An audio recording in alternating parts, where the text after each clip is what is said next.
Quiero saludar principalmente a los centros en los cuales compartimos trabajo y en los centros que van a desarrollar unidades de traslado pediátrico especializado, como los que son San José, Maldonado y Mercedes. Así que, y estoy también, me parece que es una excelente oportunidad esta, porque veo que hay personas que intervienen en las distintas etapas del proceso de la asistencia durante el traslado. Ustedes vieron que hasta ahora estuvimos hablando mucho sobre las condiciones en la asistencia inicial del recién nacido.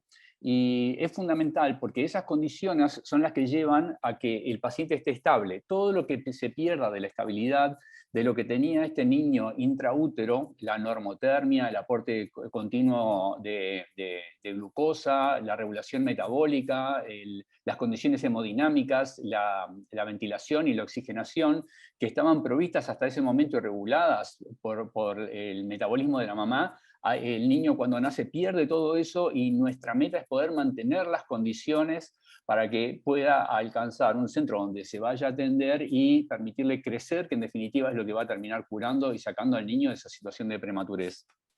Hay dos preguntas que quedaron en el camino de José Herrera, del Negro Herrera, que habla del conocimiento que él tiene de lo que es el traslado y jerarquiza la pata de la coordinación, de la cual ahora nosotros vamos a hablar durante la presentación. Sin lugar a dudas que la coordinación es una etapa fundamental y la comunicación entre las personas que intervienen en la asistencia es bien importante, porque además se da en un paciente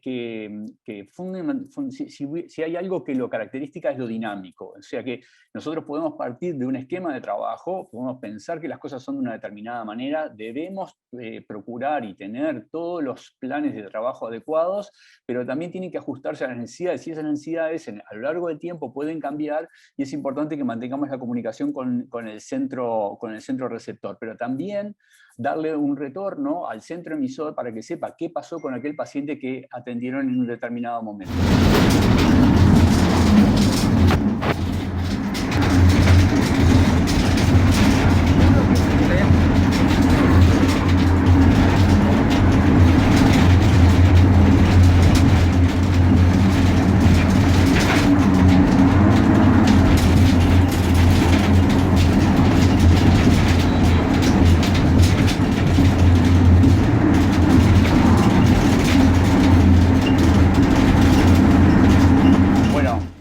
Vamos a detenerlo porque podemos estar 2 horas así, ¿no? Y eso habla de las condiciones que nosotros estamos trasladando hoy. Podemos tenerlo dentro de una incubadora, puede tener un acceso vascular, puede estar monitorizado, podemos hacer muchas cosas, pero ya a este niño lo estamos trasladando porque requiere un nivel de asistencia. Hay muchas cosas con las cuales no estamos mejorando su condición.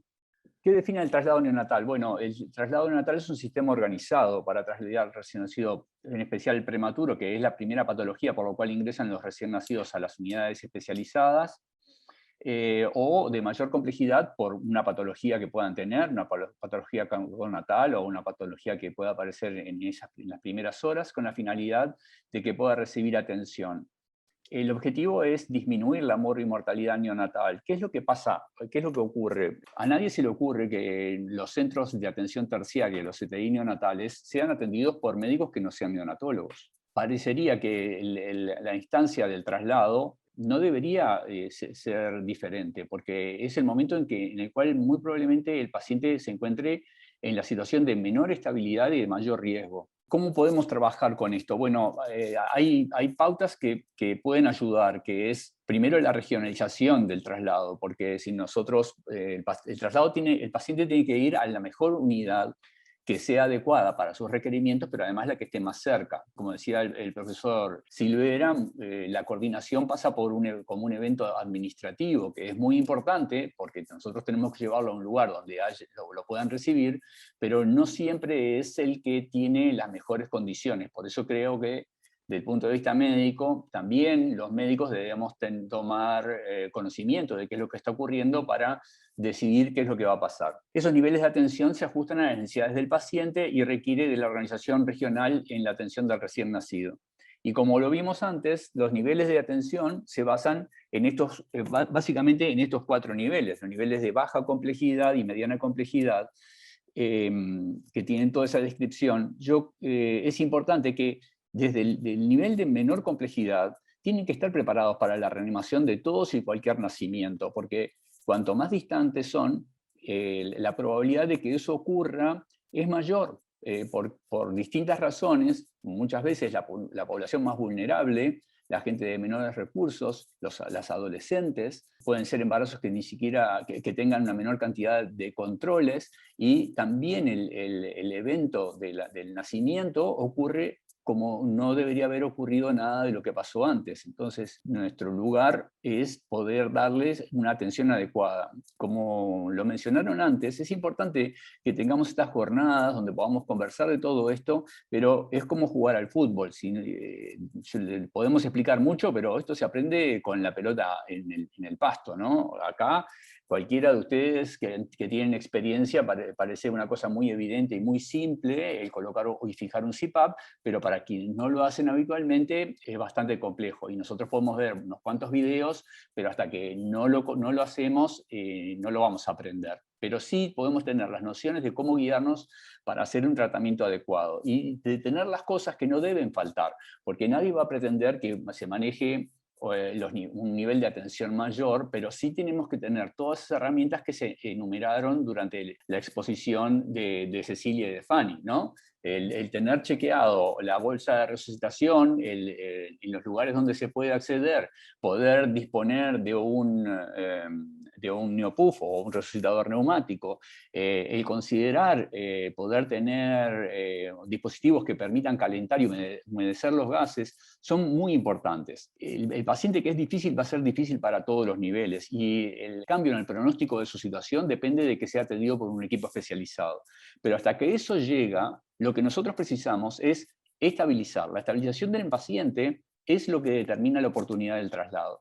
Entonces, capaz que los niños que son, sin lugar a dudas, un niño de término con un embarazo controlado y sin ningún problema, probablemente cualquier nivel pueda asistirlo, y si es un embarazo sin control o con una patología previa en un prematuro, probablemente sí requiera, pero no existe riesgo cero. Entonces, en todos los lugares debemos estar adecuadamente preparados. Y estos insumos que nosotros mencionamos a lo largo de la charla anterior nos explican de los elementos que tenemos que tener.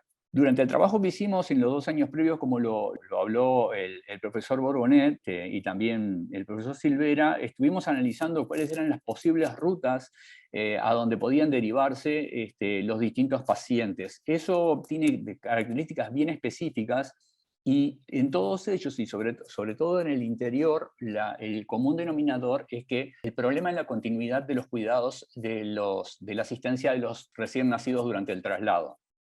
Así que bueno, acá tenemos dos formas: o generamos una unidad que sea específica para eso, o optimizamos los recursos que ya tenemos, porque hay mucha gente que está muy comprometida con este tipo de tareas, y es importante que nosotros le brindemos los recursos para poder optimizar su tarea. Y entonces, cuando el traslado se inicia, tenemos esta comunicación y tenemos un doble nivel o dos niveles de trabajo: una organización que es asistencial, y una que está vinculada con la atención del paciente.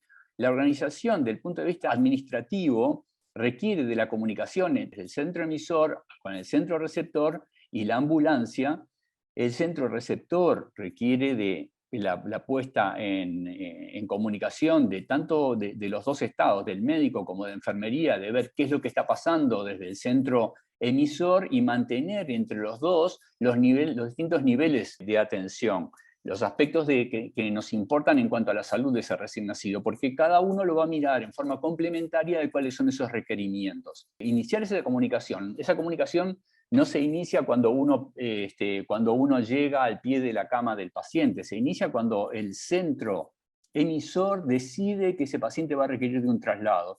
Es muy importante que desde el punto de vista de la organización, la coordinación nos diga a dónde va a ir, pero también que quien lo va a recibir le pide el teléfono del centro emisor o del colega o del equipo que está atendiendo, para saber cuáles son las circunstancias, porque en conjunto parte de la asistencia y parte de la estabilización se va a lograr trabajando juntos, y también la comunicación también con el equipo que lo va a trasladar. ¿Cuáles son los requerimientos que tenemos para una unidad, para tener un sistema de traslado? Bueno, las características es que debe tener un buen sistema de comunicación, disponible 24/7, con un sistema de calefacción adecuado. ¿Por qué precisamos la calefacción? Porque las incubadoras que tienen como meta mantener la temperatura del recién nacido, trabajan para alcanzar la temperatura que es la meta que nosotros fijamos.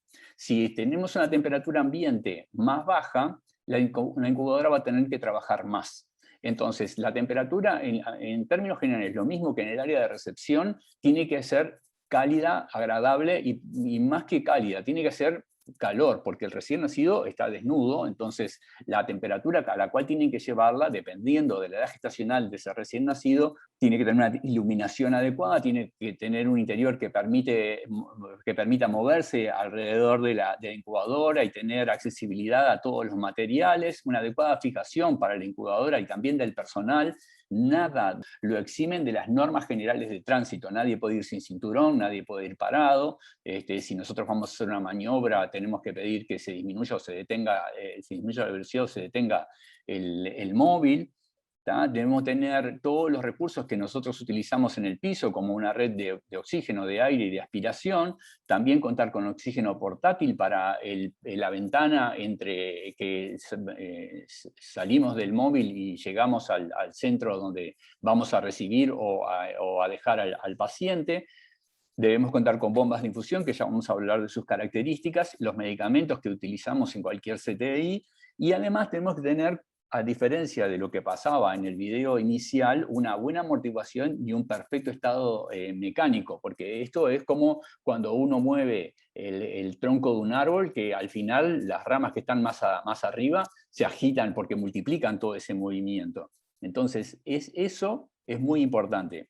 A veces nos pasa, en la situación de estrés que genera el traslado de un paciente tan grave, uno piensa que, bueno, tiene que andar rápido porque está grave, y eso nada más lejos de la realidad. No hay ningún estudio que muestre que ir rápido mejora la condición del paciente, así que no deben hacerse ninguna maniobra que ponga en peligro al niño ni al equipo.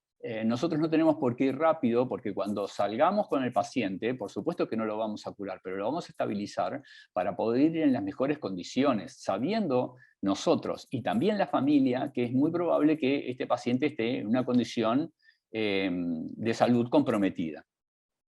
¿Qué otros requerimientos precisamos? Bueno, que tengamos el suministro eléctrico de 220, porque todos los equipamientos que nosotros utilizamos se conectan a la corriente, y que además tenga una capacidad entre 1800 y 2000 amperes. ¿Por qué es esto? Porque los equipos que nosotros utilizamos no todos tienen el mismo consumo, pero hay algunos que consumen mucho.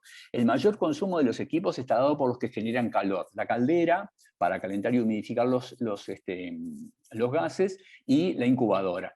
Y por supuesto, como les dije antes, esa incubadora va a trabajar más si la diferencia de temperatura es mayor. Los tomas de corriente tienen que coincidir con los equipos, y es por eso que en la instalación, la mayoría de los equipos, como ustedes saben, quienes trabajan en CTI, todos son compatibles con Yuko, pero además los enchufes Yuko funcionan también para 3 o 2 en línea, así que bueno, esa tiene que ser la toma. Y si bien hay equipos que están desarrollados en forma muy sofisticada, y hay unidades de traslado, porque la incubadora es parte del traslado, parte de la unidad de traslado. Nosotros tenemos que generar una unidad de traslado, porque si no estamos por un lado con la incubadora, después las bombas o el neopuff, la caldera, la carpeta y el bolso, y es como una locura. Entonces, de un tiempo a esta parte se vienen utilizando estos sistemas. Por ejemplo, este sistema es una placa con un marco sobre el cual se coloca la incubadora. Y esto se fija a través de estos elementos que lo fijan a una camilla común. Entonces ni siquiera tenemos que tener una camilla destinada para colocar todo este soporte. Si lo tenemos, está muy bien, y vamos a ver algunos modelos. También tenemos estos modelos que ya están preparados, que ya tienen el ventilador incluido y el monitor y todo lo que nosotros vamos a precisar. Lo que les comentaba de cómo tienen que ir las conexiones. Las conexiones tienen que ir todas a una zapatilla o a un centro donde se conectan todas, y de ahí el enchufe, que es el que nosotros conectamos a la ambulancia. Porque si no, tenemos que andar eligiendo cuál es el equipo que vamos a conectar. Entonces, de ese modo, ponemos todos en un solo dispositivo y este es el que se enchufa. La incubadora de traslado tiene algunas características. Tiene que ser lo más liviana posible, que tiene que tener fácil acceso y visibilidad. La batería que le corresponde y el transformador tiene que estar en óptimas condiciones y tiene que ser conectable a la red eléctrica de la ambulancia. A veces, una de las cosas que primero se rompen en las incubadoras o que dejan de funcionar adecuadamente son las baterías, pero eso no invalida, porque muchas veces capaz que no tienen las 2 horas de autonomía que uno le pide o que deberían tener desde fábrica, y como esas baterías son de los elementos más caros que tiene la incubadora, a veces eso no se repone.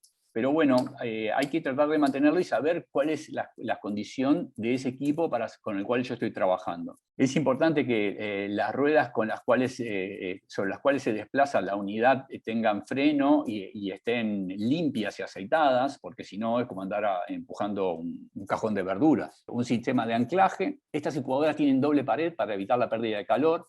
Recuerden que no hay incubadoras de traslado que produzcan humedad, entonces para los prematuros ese es un problema, y eso va en parte a las preguntas que hacía Estela, de cuándo le sacamos, Estela Zapata, cuándo le sacamos la bolsa. Ese niño es importante que mantenga la humedad, y la bolsa no se saca hasta que el niño está estable, y idealmente cuando llega a su centro. A veces tenemos que sacar la bolsa antes porque el niño se enfrió, y bueno, ahí ya el aislamiento no le permite calentarse. Y es por eso que en esas circunstancias es cuando tenemos que sacarlo, pero si no, se mantiene en la bolsa hasta que queda en el lugar donde se va a atender. Incluso, creo que hasta Cecilia también lo nombró, hasta el cateterismo se puede hacer abriendo una pequeña ventana y manteniendo la estabilidad térmica del recién nacido, porque son procedimientos en los cuales a veces podemos abrir las puertas y bueno, es más fácil que el niño se enfríe. ¿Cómo programamos? Ustedes saben que las incubadoras tienen un doble sistema de ajuste. Tienen un sistema de ajuste a través del servo, que nosotros fijamos la meta de temperatura para el recién nacido, y bueno, en base a eso la incubadora va proporcionando el calor que necesita para mantener el niño en una temperatura adecuada, y si no, el modo aire. ¿Qué es lo que ocurre? El modo servo es muy adecuado cuando el niño ya ha llegado a la estación donde va a quedar, porque además implica el colocarle un sensor, y la colocación del sensor es una prótesis más que le agregamos, es una potencial una nueva lesión para la piel. Muchas veces ese sensor vamos a tener que quitarlo cuando lo pongamos en la incubadora del centro receptor. Entonces es mejor mantenerla en modo aire. Y en modo aire las metas de calor van a ser diferentes, porque la pérdida de calor que el niño tiene y su capacidad de producir calor es diferente para las diferentes edades gestacionales y pesos. Este es el diseño que antes trasladábamos así. Herrera, que hoy intervenía en el chat, y muchos de los compañeros con los cuales hemos compartido guardias, durante mucho tiempo trasladábamos así. Es parte de lo que queremos que deje de ocurrir. Y hay más de una forma de adaptar los sistemas, ¿no? Este es uno, ¿ven? Esta platina de aluminio con un marco, que es lo que le permite fijar, entonces uno puede desplazar todo el equipo en bloque, y eso evita el desplazamiento, porque ustedes saben, por la cinemática que tienen todos los objetos, implica también un riesgo de caerse, desconectarse, y bueno, es el momento en que más probablemente un recién nacido durante el traslado se extuve es cuando lo subimos o lo bajamos. Acá ustedes ven en este sistema como dos polos, ¿no? Como un polo respiratorio y un polo hemodinámico. El polo respiratorio es el que va a la cabeza, y nos debe es donde vamos a tener el monitor y el ventilador. Y las incubadoras de traslado deben tener dos vías, por lo menos es ideal que tengan 2 vías de acceso, una por donde se entra y sale el recién nacido, y otra que es la cabecera del paciente. Si nosotros tenemos esto libre, acá está, quedó muy pegadito, nosotros podemos abrir acá para cualquier procedimiento, como por ejemplo si tenemos la duda de que el paciente no está intubado o tenemos que corroborar cualquiera de las causas que pueden ser la falla aguda de un niño ventilado, desplazamiento, obstrucción del tubo, neumotórax o falla del equipo, no tenemos por qué abrir todo porque eso va a perder mucho calor y podemos trabajar, operar desde acá. Entonces acá tienen esto que yo les comentaba, ¿ven? Acá tienen, lo perfecto es enemigo de lo bueno. Van a ver que ventiladores específicos para traslado neonatal no hay muchos en el país. Pero este modelo, que creo que es un Hoch Richter, el CARAT 2, si bien las recomendaciones iniciales son para ventilar pacientes por encima de 3,5 kilos, son adecuados y va a ser siempre mucho mejor trasladar a un paciente con presiones controladas que venir ventilándolo, apretando una ambú durante mucho rato. Además, estos equipos le van a dar un tiempo inspiratorio, una frecuencia respiratoria mantenida y todos los cuidados que nosotros precisamos durante la asistencia respiratoria. Acá tienen el monitor y creo que lo hablamos después nuevamente, pero yo les quiero recordar, todos los equipos que se utilizan durante el traslado tienen una vida media útil de un 30% menos que si estuvieran en piso. Entonces, estos equipos se van a desgastar y se van a romper más fácilmente. Tenemos que saber que es así porque, bueno, ese es el hecho. Y requieren de un mantenimiento de cuidado permanente. El monitor, muchas veces cuando nos dan el monitor que o disponen para el traslado el monitor que, bueno, que está medio espantoso, llévatelo, igual no pasa nada. Y por el contrario, el monitor va a ser nuestros ojos y nuestros oídos durante la asistencia del recién nacido. Entonces, tenemos que tener el mejor monitor. Hay algunas características que son muy importantes, y como van a ver en la valoración hemodinámica del recién nacido, va a ser muy importante que le tomemos la presión arterial. Y la presión arterial no se toma con otra cosa que con un monitor en el recién nacido. Y por supuesto tenemos estos modelos que han sido más desarrollados, pero son desarrollados acá. Ustedes acá tienen el ventilador, acá tienen una aspiración centralizada, el monitor, las bombas. Contar con un arco no es una cosa nada compleja y nos va a permitir fijar todos los equipos, la incubadora de traslado, que ven que no es una incubadora del otro mundo, es una cosa bastante básica, y lugares, el cardio, y también estos cajones que nos permiten guardar la medicación o los insumos que nosotros podamos requerir durante el traslado. Entonces todo eso va seguro y el paciente va confortable. Acá es la oportunidad para la utilización del nido, pero con el nido no es el único elemento que fija al paciente, lo contiene, disminuye el estrés del paciente, pero no es lo que lo va a fijar. Acá tienen otro modelo con 2 barras que nos permiten fijar bombas y aspectos que están vinculados con la incubadora. La incubadora, si nosotros estas son las ruedas de la incubadora, pero si no son las de la incubadora, las de la camilla, tienen que estar, como les decía, limpias, aceitadas, que lo que va a permitir es un desplazamiento más uniforme y adecuado.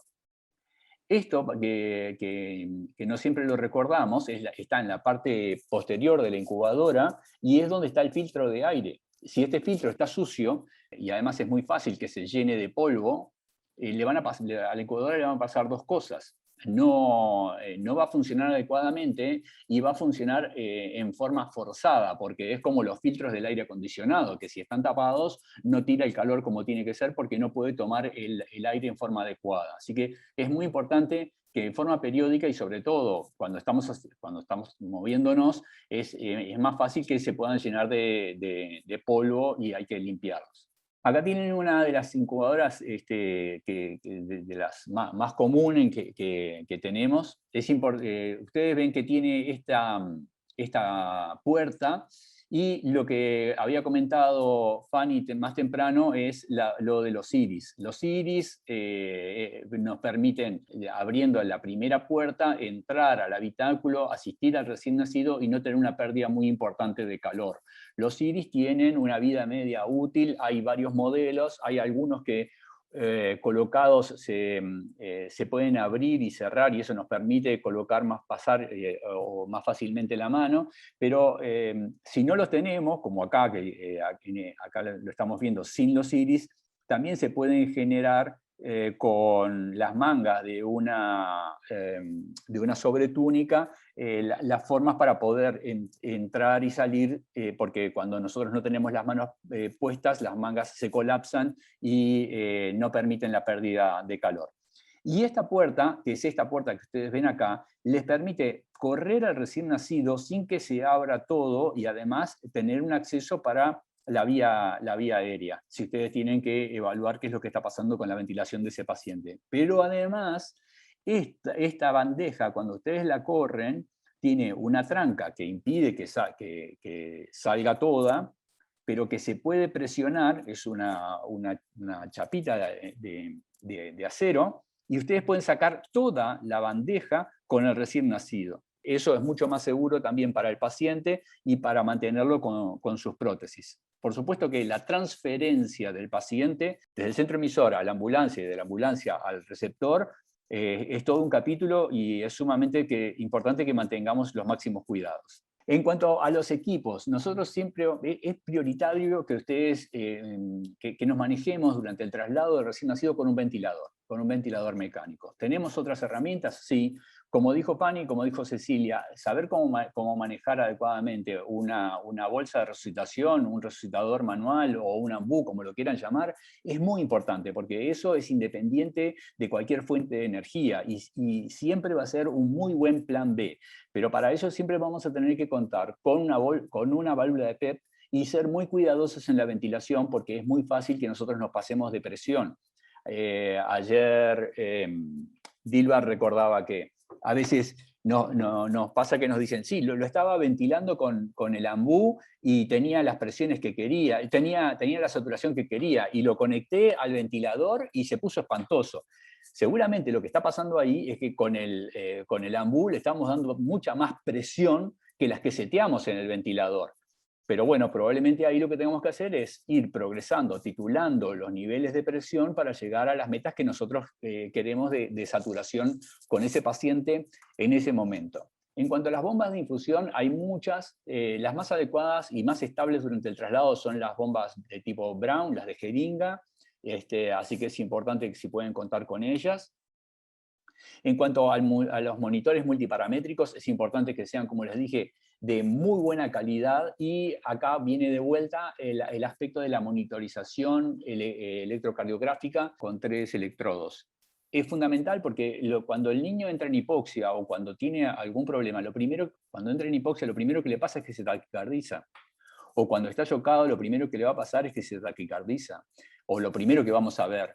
Cuando la saturación baja y cuando la frecuencia cardíaca baja, ya ha pasado un tiempo, porque ustedes saben que dependiendo del sistema de registro que tiene, siempre la saturación es tardía, los cambios en la saturación son tardías. Entonces, la monitorización electrocardiográfica es muy importante, porque la frecuencia cardíaca es uno de los parámetros fundamentales para considerar la estabilidad hemodinámica del recién nacido. Y además, la otra forma de evaluar nosotros la frecuencia cardíaca, que es a través de la auscultación, en estas condiciones no la vamos a tener. Así que es muy importante que podamos seguir teniendo un registro continuo de la frecuencia cardíaca, con el electrocardiograma de 3 derivaciones.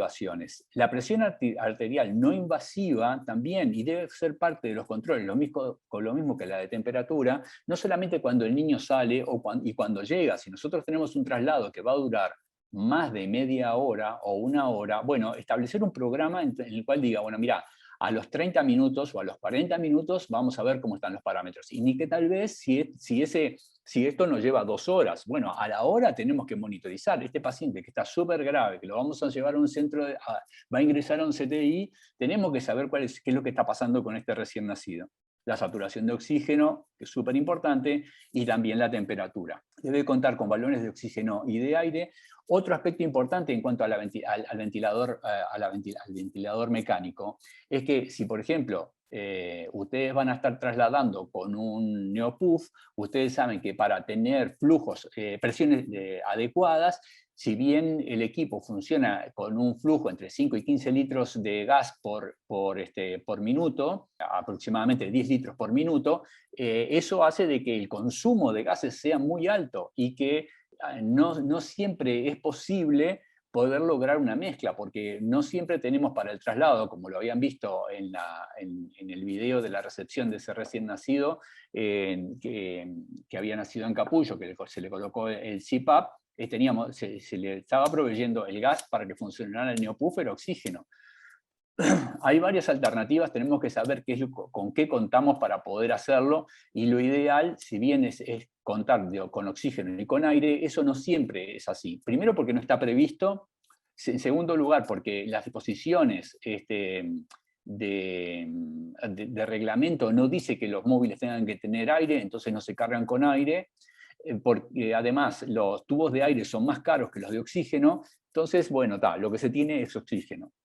Y entonces eso hace de que nosotros el gas que estemos proporcionando a los recién nacidos sea oxígeno. Y la FiO2 de 1, si el paciente no la requiere, tiene efectos deleterios. Tenemos que saber que si eso es lo que tenemos, bueno, tenemos que considerarlo y tratar de solucionarlo lo más rápidamente posible. Pero el ventilador mecánico, los ventiladores de traslado, precisan oxígeno, pero el aire lo toman del aire ambiente. Entonces, que habitualmente lo hacen por efecto Venturi, entonces no precisan de aire complementario. Y ustedes pueden lograr distintas fracciones inspiratorias de oxígeno en base a lo que son las metas de su paciente. Pero además, en la cantidad, el volumen el volumen de oxígeno que está determinado por el flujo que ustedes precisan, es mucho menor. O sea que van a gastar menos oxígeno, van a trasladar al paciente en mejores condiciones, el paciente va a estar mucho más estable, no depende de estar tocando cosas, y bueno, en definitiva es más económico porque van a estar gastando mucho menos. Lo del blender aplica para cuando podemos tener tubos de oxígeno y de aire. Si ustedes se fijaron en una de las imágenes que mostró Fernando en las distintas etapas, al final, durante el traslado, había una incubadora y tenía dos tubos, un tubo verde y un tubo amarillo, porque la codificación internacional hace que el aire tenga ese color amarillo. Pero además para eso tienen que tener conectores diferentes, porque no es la misma la conexión para el aire que para el oxígeno. Bueno, ¿qué otros equipos tenemos que tener? Por supuesto, las máscaras adecuadas para los recién nacidos y para los recién nacidos prematuros, los laringoscopios que estén chequeados, que tengan además backup, es decir, pilas y lámparas de repuesto, las palas que van de 0 a 1, las palas doble cero son muy poco útiles, y por supuesto los otros elementos de manejo para la evaluación clínica, como lo del estetoscopio y los termómetros. Bueno, acá tienen las condiciones que nosotros pensamos que son las recomendables, y lo que les permite a ustedes esto es que lo mismo que van a usar, tenerlo en forma ordenada. Entonces eso los sistematiza en la asistencia del recién nacido. Y tener todos los datos que son fundamentales para saber qué es lo que está pasando con ese recién nacido. La frecuencia cardíaca, la frecuencia respiratoria, la saturación y la presión arterial. Como el monitor, que cuando ustedes viajan, pónganle unas sabanitas descartables, esas que se usan en neonatología, o un pañal acá abajo, porque la vibración de la ambulancia rompe la pantalla del monitor o del ventilador. Y además la monitorización siempre sale con mucha interferencia. Es conveniente abajo ponerle un pañal. Bueno, la movilidad recién habíamos hablado. Es siempre mantener el cuerpo alineado, bien contenido en los nidos. Si en los nidos son grandes, ponerle algo en el costado para contenerlo. Tiene que estar apegado al cuerpo, las piernas tienen que estar flexionadas y los piecitos tienen que estar recostados en el fondo del nido. Como dice acá, rellenar el paquete. La movilización del niño tiene que ser lenta, continua y cuidadosa. O sea, lenta, no podemos sacarlo de la incubadora, tenerlo un ratito afuera y meterlo en la otra incubadora. No, todo tiene que ser continua, cuidadosa y coordinada. ¿tá? La cabeza tiene que estar alineada con el cuerpo. El cambio de pañal tiene que ser por agua tibia y tienen que mantener la contención para el neurodesarrollo. no más de 15 minutos, de 10 a 15 minutos para llevar de una incubadora a otra. Y en la movilidad el chofer debe evitar la aceleración como la desaceleración y las curvas cerradas, que lo vamos a ver más adelante. Ven, acá en la movilidad del niño, acá vamos a hacer un ejemplo de qué pasa cuando acelera mucho la ambulancia. Se acelera mucho la ambulancia, la sangre va toda hacia la cabecita, y ahí tenemos riesgo de hemorragia intracraneana, de hipertensión intracraneana. Si frena la ambulancia muy de golpe, la sangre se va toda hacia los piecitos, y entonces estamos con hipotensión, arritmia, todas esas cosas. Entonces es muy importante que el chofer no acelere ni frene bruscamente. Y las curvas también, si las dan las curvas muy cerradas, digamos, las vísceras se van hacia contrario a la curva, o sea que si en este caso todas las vísceras irían hacia allá, y esto provocarían arritmias, ¿ah? Porque el corazón se desplaza para allá, y ahí puede provocar arritmias. Así que hay que tener mucho cuidado con la aceleración y desaceleración. Las vibraciones. La ambulancia no puede tener este tipo de gomas desgastadas, ni las llantas desalineadas. La amortiguación tiene que estar bien, porque este ruido que transmite la rueda transmite la amortiguación. La amortiguación transmite al anclaje de la camilla, y la camilla lo transmite al niño. Y además de eso, si no lo llevamos bien contenido con un niño, más grave es todavía la vibración. Esto lo vamos a hacer acá. Miren ahí cómo se mueve este niño, cómo el ruido. Esto pide control del niño. De acá la participación clínica no la podemos hacer, porque los niños no podemos tomar la saturación, no la vamos a poder tomar bien en el monitor. Y lo más importante de estas vibraciones es como si fuera una fisioterapia respiratoria, y las secreciones suben a la tráquea y se pueden tapar el tubo. Cuando tenemos muchas vibraciones de este tipo, tenemos que también cuidar la vía aérea, más o menos. Acá vemos todo esto lo vimos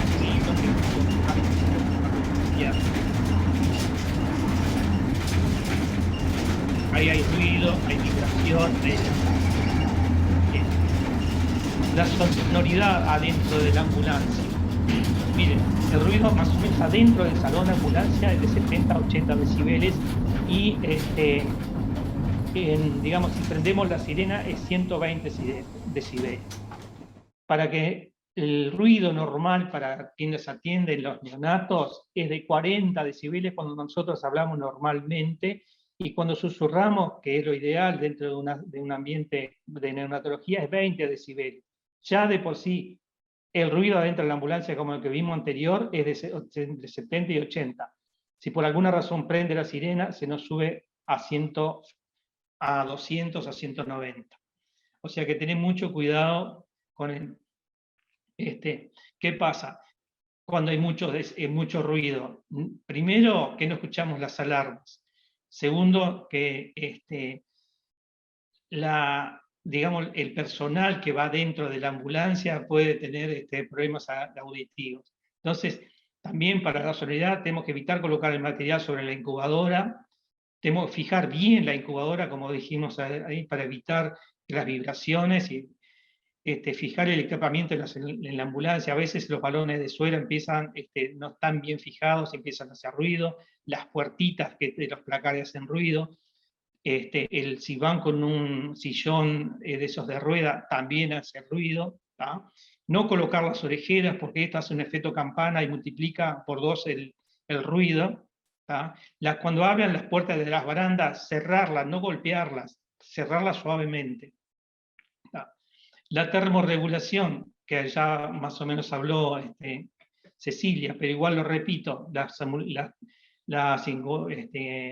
son de doble pared las incubadoras, las aperturas tienen que tener un iris, las sábanas tienen que estar limpias dentro de la incubadora, la frecuencia, temperatura tienen que tomarla en forma frecuente, colocar gorros y media, organizar los procedimientos. Entonces no pueden abrir una incubadora para arreglar un zapatito, luego para sacar un suero, luego para aspirarlo. O sea, organizar todos los procedimientos, hacerlo de una vez por todas para no tocarlo mucho.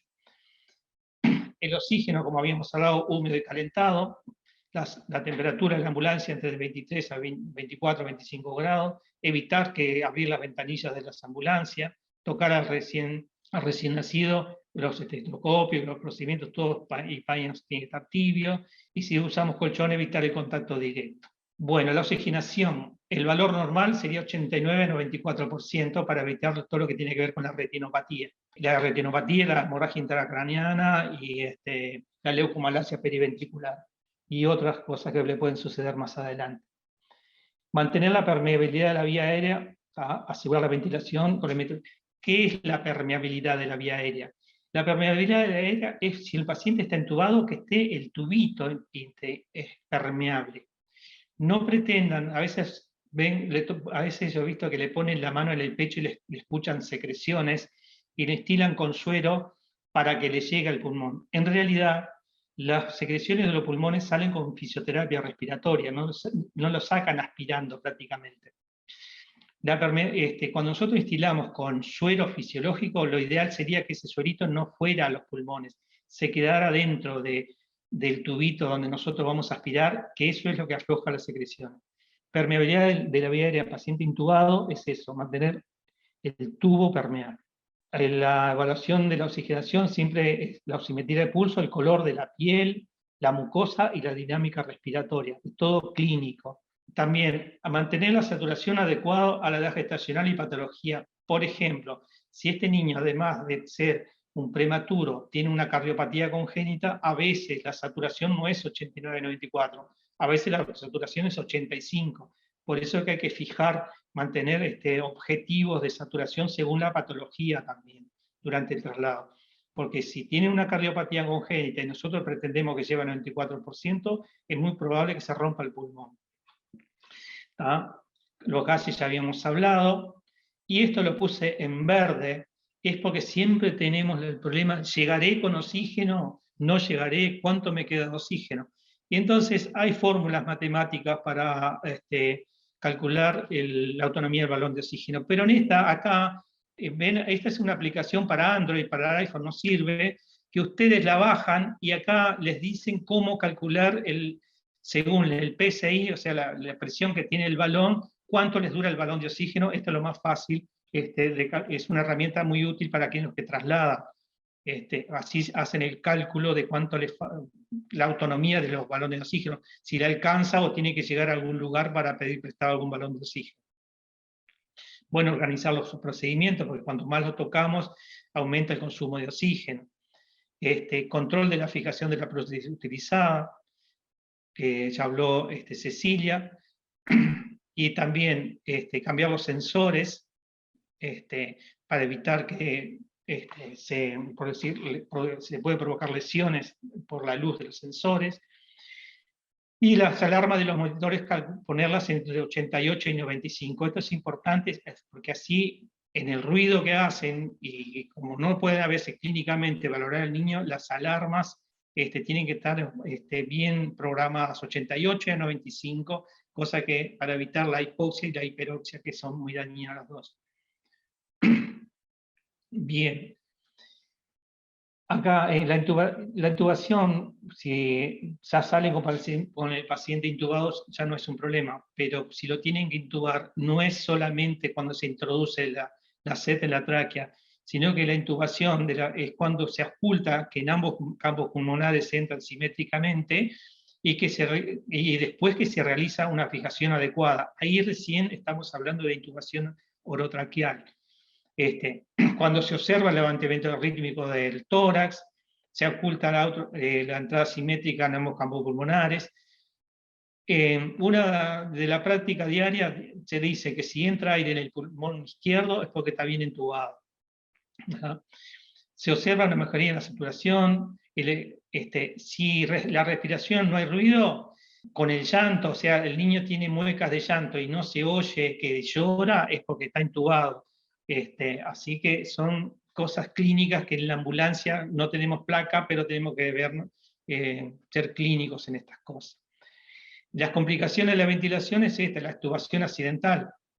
la obstrucción de la sed, por eso yo le decía que la vibración funciona como una gran fisioterapia y te obstruye la sed. Hay que tener mucho cuidado en esto.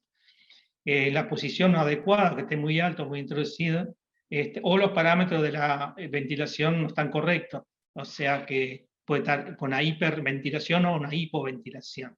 En la hemodinamia durante el traslado, la hemodinamia se controla con la frecuencia cardíaca, el trazado electrocardiográfico y el control de la presión no invasiva con los manguitos adecuados. Y recuerden que como premisa, más o menos, no hay un valor exacto para cuánto es la arterial media del niño, pero se toma más o menos la edad gestacional. Pero lo ideal sería que tuviéramos 50 para arriba. El ritmo, la frecuencia, el ritmo regular tiene que tener 110 a 160, la perfusión adecuada, o sea, tiene que tener menor a 3 segundos, en normotérmicos. Recuerden que si el paciente está hipotérmico, esto se aumenta por la vasoconstricción que tiene, y tienen los pulsos periféricos tienen que estar palpables. Se toma como valor normal, ya lo hemos hablado acá, y usar el manguito adecuado. Una cosa muy importante que en la toma de la presión arterial es programar el monitor para neonatología. En los monitores casi todos vienen para adulto, pediátrico y neonatal. Tenemos que activar neonatal porque así la insuflación del manguito se corta a los 100 miligramos de mercurio. Por error lo dejamos en adulto, el manguito se corta más o menos casi en 300 miligramos de mercurio. ¿tá?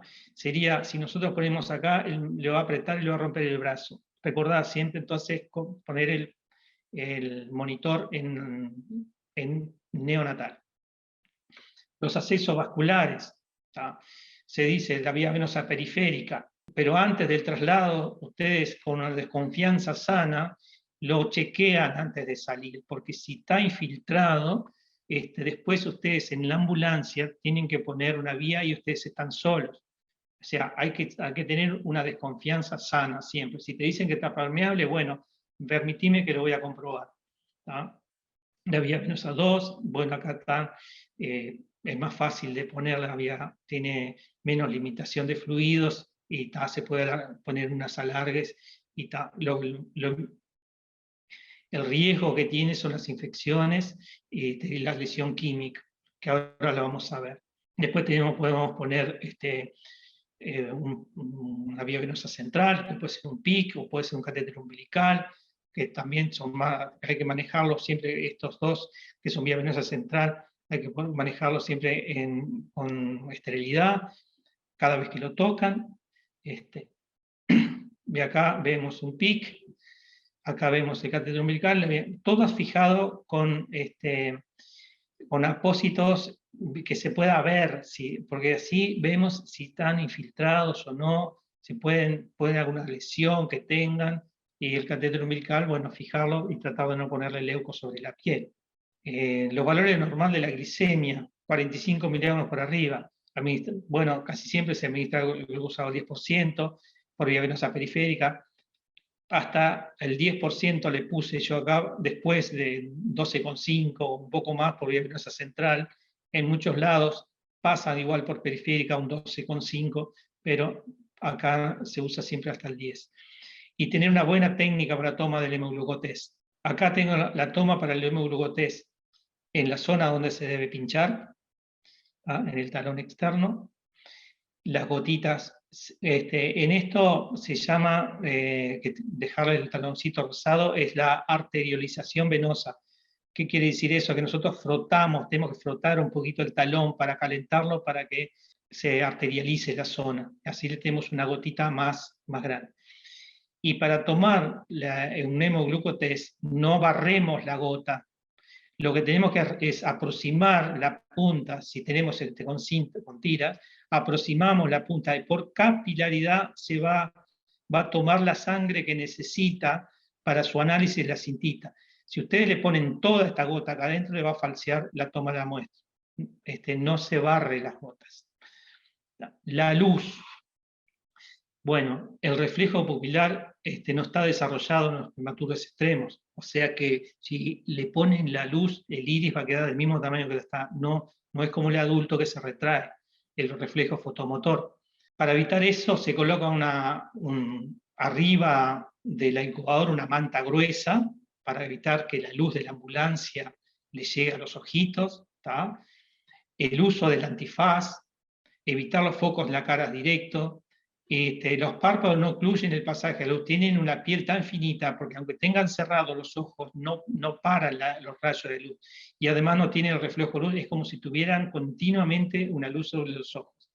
¿Ven? Acá tenemos para el traslado un antifaz, le ponemos, o le ponemos una sabanita por arriba, porque acá ven como tienen los ojitos que les molesta la luz, pero ellos no tienen cómo defenderse. Entonces por eso los tenemos que nosotros cubrir los ojitos.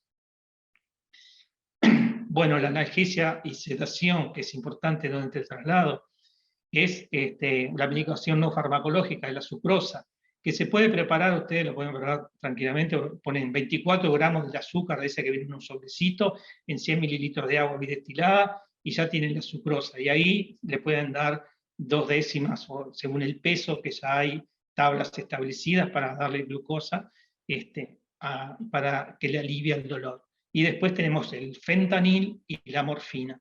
Fentanil como goteo, la morfina para dar en bol. Bueno, consejos útiles para el traslado. Los ventiladores de traslado disponen de o sea, que no tienen muchas alarmas los ventiladores. Entonces tenemos que estar clínicamente ahí arriba, mirándolos cómo funcionan. ¿Tá?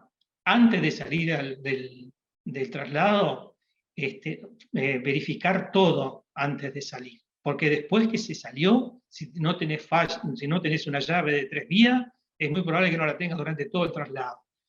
O sea que tenés que tener todo el instrumental y además los accesorios. Revisar la fijación de la tubotera y los sesos venosos. Esto antes de salir. Administrar medicamentos antes de salir y preparar el fármaco intraocular. Por ejemplo, si ven que el fármaco que van a trasladar no le alcanza para todo el viaje, armarlo ya y llevarlo preparado. ¿Qué preguntas podemos hacer antes del traslado? ¿Cuánto pesa? Con el peso se hace todo. Si el peso es para ver la fijación de la sed, para el cálculo de drogas y medicamentos, es muy importante. ¿Cuánto pesa? La edad gestacional. Bueno, esto para fijar objetivos de estabilidad. ¿Ah? ¿Está entubado? ¿Sí o no? ¿Con qué número de set? Porque así esto ya tenemos, me da el número, agarra una set y lo pongo cerca, ya a mano, por cualquier cosa se me estuva en el camino. ¿En qué número está fijada en la arcada dentaria? Entonces ya, si se me estuvo el paciente, ya tengo la set y tengo el dato de dónde tiene que estar la arcada dentaria. ¿Desde cuándo? ¿Desde ahora o desde que nació? Porque no todos los recién nacidos que nacen se trasladan inmediatamente, algunos quedan un par de días, se complican y lo mandan para otro lado. Si fue muy dificultosa la intubación, si tiene secreciones, si fue muy dificultosa antes del traslado, fíjense en que esté bien fijada, porque que no les vaya a extubar. Recuerden, la vibración que vimos hoy en el video también te puede extubar, porque vibran las tubuladuras del ventilador y esa vibración hace que se extuben los pacientes.